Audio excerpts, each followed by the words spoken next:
সিঙ্গুরে টাটার 1 লাখি ন্যানো গাড়ি হয়নি, তবে সুগন্ধায় 1 লাখি ইলেকট্রিক 4 চাকা গাড়ি তৈরি হবে। টিফোস সংস্থার অন্যতম কর্ণধার শান্তনু ঘোষকে পাশে নিয়ে জানিয়ে দিলেন কুণাল ঘোষ।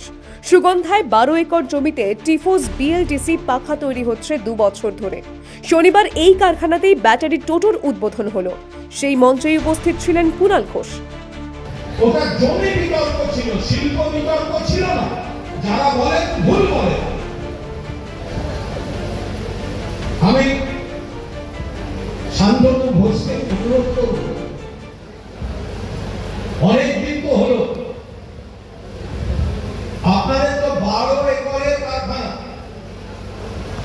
2005 সালে যে ন্যানোর কথা বলা হয়েছিল সেটা তো জ্বালানি তেলে চলত। জ্বালানির দাম বাড়ছে, পেট্রোল ডিজেল আকাশ ছোঁয়া দামে গিয়ে পৌঁছেছে। আপনারা টিফোস ফ্যান এনেছেন বিএলডিসি, আপনারা 3 হুইলার আনছেন,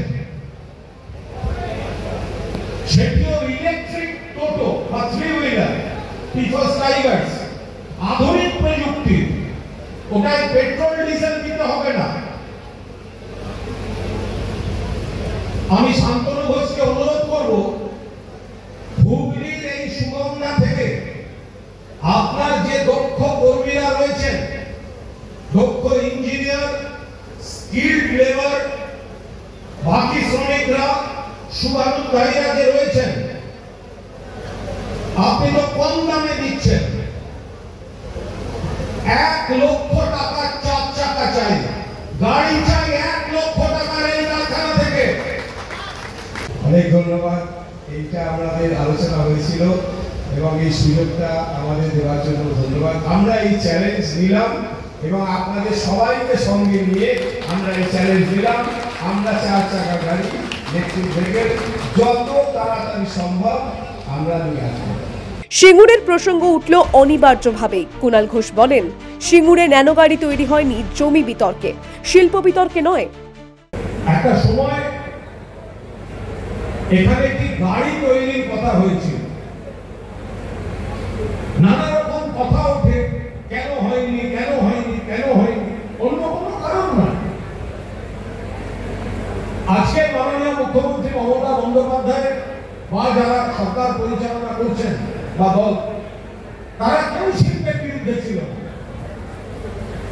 প্রশ্নটা ছিল জমি নিয়ে। 3 ফসলি কৃষি জমি, সেটা সরকার জোর করে নিতে পারেন কিনা। ওটা জমি বিতর্ক ছিল, শিল্প বিতর্ক ছিল না। যারা বলেন ভুল বলে। 2006 সালে টাটাদের ন্যানো কারখানার জন্য 1000 একর জমি অধিগ্রহণ করা হয়েছিল সিঙ্গুরে।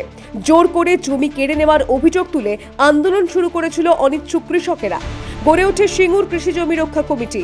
ক্রমে যে আন্দোলনের মুখ হয়ে উঠেছিলেন রাজ্যের তৎকালীন বিরোধী নেত্রী তথা বর্তমান মুখ্যমন্ত্রী মমতা বন্দ্যোপাধ্যায়। আন্দোলনের চাপে কারখানা তৈরি করেও পিছু হটতে হয় টাটাকে। Bureau report, the world news.